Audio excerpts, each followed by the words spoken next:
Hello everyone, welcome to text book super coaching for regulatory bodies. दोस्तों, आप सबने सुना ही होगा कि आरबीआई असिस्टेंट के रिक्रूटमेंट्स बहुत जल्दी आने वाले हैं। So RBI assistant is one of the very important exam. Every year इसके रिक्रूटमेंट्स नहीं आते हैं। नॉर्मली हम दो दो साल की गैप से शायद इसके रिक्रूटमेंट्स हम यूजुअली देखते हैं। 2023 में लास्ट टाइम रिक्रूटमेंट देखने को मिले थे। अब जाके इस साल रिक्रूटमेंट की बात हो रही है। अभी तक ऑफिशियल नोटिफिकेशन नहीं आया है। ऑफिशियल नोटिफिकेशन तो आया नहीं, पर ऑफिशियल टेंडर जरूर आया है। टेंडर जो नॉर्मली न्यूज़पेपर्स में एडवर्टाइजमेंट के लिए दिया जाता है कि उस टेंडर की जानकारी आरबीआई की वेबसाइट पे पहले ही मिल जाती है और उसी टेंडर के भरोसे ये डिस्कशन चल रहा है कि रिक्रूटमेंट बहुत जल्दी आने वाला है। अब रिक्रूटमेंट के चांसेस है कि शायद 450 प्लस वैकेंसीज आएगी। ऑफिशियल नंबर अभी तक आया नहीं है। जो चर्चा है, जो डिस्कशन चल रहे हैं, उसी की हम यहाँ पे बात करेंगे। और आरबीआई की एग्जाम है, ग्रेड बी का एग्जाम नहीं, असिस्टेंट का एग्जाम है। और असिस्टेंट का एग्जाम ये प्रीलिम्स, मेंस और एलपीटी लैंग्वेज प्रोफिशिएंसी टेस्ट इस तरीके से कंडक्ट किया जाता है। एग्जैक्टली एग्जाम पैटर्न क्या है, हम उसके बारे में बात करेंगे। सबसे पहले बेसिक पे की बात करते हैं। 20,700 पर मंथ का बेसिक पे रहेगा और ग्रॉस मंथली इमैल्यूमेंट्स की बात करें तो 45,050 रुपीज पर मंथ के आसपास आपके हाथ में ग्रॉसली सैलरी आ सकती है।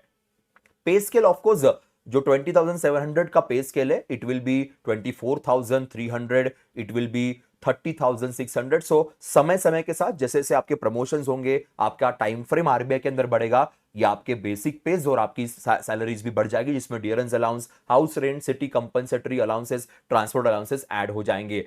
अब अगर बात करें रिक्रूटमेंट की बात की जाए तो टेंडर नोटिफिकेशन 4 फेब को आया है। 16 तारीख को डिटेल नोटिफिकेशन आने के चांसेस है। जिस तरीके से टेंडर में मेंशन किया गया कि 16 तारीख के आसपास डिटेल नोटिफिकेशन आ जाएगा और उसके बाद एप्लीकेशन विंडो स्टार्ट होगी और मार्च मंथ तक एप्लीकेशन विंडो रहेगी। एग्जाम्स की डेट्स जो है वो उसी टाइम पे हमें एग्जैक्टली पता चलेगी। अभी तो फिलहाल टेंडर में एग्जाम डेट्स का जिक्र नहीं किया गया है और नहीं किया जाता है। जब डिटेल नोटिफिकेशन आएगा तो एग्जाम डेट्स हमारे सामने आएगी। अगर मार्च तक आपका एग्जाम या फॉर्म फिलिंग का डेट है तो समझ लीजिए कि आसपास मई के आसपास आपका प्री एग्जाम रहेगा और उसके बाद जून के लास्ट वीक में या फिर जुलाई के फर्स्ट वीक में शायद आपकी मेंस एग्जाम होगी। इसमें इंटरव्यू नहीं होता बिकॉज ये क्लरिकल लेवल की पोजीशन है।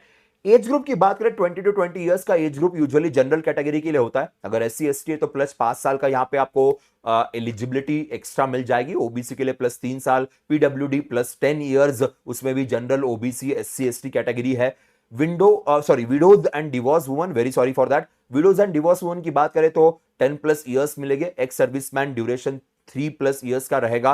एंड आरबीआई का ऑलरेडी अगर अटेंडेंट का स्टाफ है और वो असिस्टेंट बनना चाहता है तो एक्सपीरियंस ड्यूरेशन मैक्स 3 इयर्स यहां पे इंक्लूड किए जाएंगे।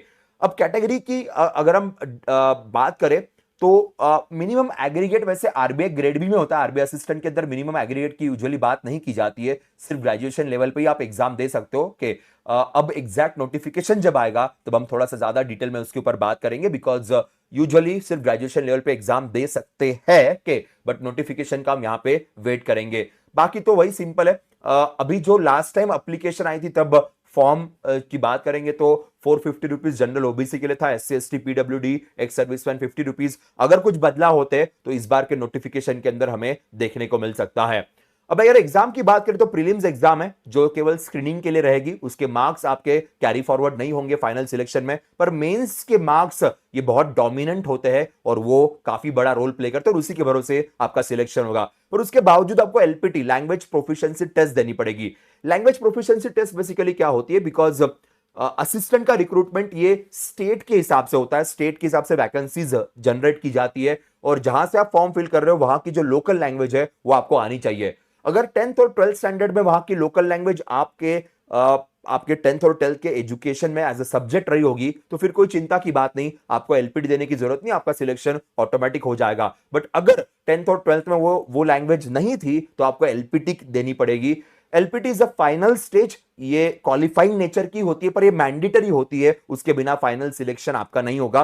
पर mains is the most important scenario. अब प्रीलिम्स के अंदर वही है, इंग्लिश, न्यूमेरिकल एबिलिटी और रीजनिंग, ये 3 सब्जेक्ट आपके पास रहेंगे। के बाकी तो और एक्स्ट्रा कुछ नहीं रहेगा। मेंस की बात करें तो यहाँ पे English, QA, reasoning, computer knowledge और जनरल अवेयरनेस, ऐसे टोटल 5 पेपर आपके पास रहेंगे। निगेटिव मार्किंग दोनों स्टेजेस में आपको देखने को मिलेगी। And then language proficiency test, state और यूटी जहां से आपने फॉर्म फिल किया है उसके हिसाब से वहां की जो लोकल लैंग्वेज है उसकी एग्जाम आपको देनी पड़ेगी। एग्जाम सेंटर्स ऑब्वियसली पूरे देश में रहेंगे, अलग अलग सेंटर्स होते हैं जिसकी इंफॉर्मेशन भी आपको नोटिफिकेशन के अंदर डिटेल में मिल जाएगी जैसी नोटिफिकेशन ये जारी किया जाएगा। दोस्तों अगेन 16th ऑफ फेब अपने कैलेंडर में मार्क कर लीजिए, बिकॉज डिटेल नोटिफिकेशन उस दिन आएगा और प्रिपरेशन की शुरुआत ऑलरेडी कर दीजिए। हमारे टेक्स्ट बुक के बैंकिंग चैनल पे ऑलरेडी हमने लेक्चर्स की शुरुआत कर दी है, वहां से आप लेक्चर्स देख सकते हो। ये आरबीआई का रेगुलेटरी बॉडी का चैनल जो है, यहाँ पे हम मोस्टली ऑफिसर लेवल के एग्जाम्स को कैटर कर रहे होंगे और जो क्लरिकल लेवल की एग्जाम्स हमारी है वो आपको देखने को मिलेगी हमारे बैंकिंग के चैनल के ऊपर। So that's it guys from my side. अगर कोई डाउट क्वेश्चंस है तो आप जरूर कमेंट सेक्शन में डालिए, जब डिटेल नोटिफिकेशन आएगा तो वापस एक बार मैं उसके ऊपर आपके साथ चर्चा करूंगा। That's it guys, bye bye, take care.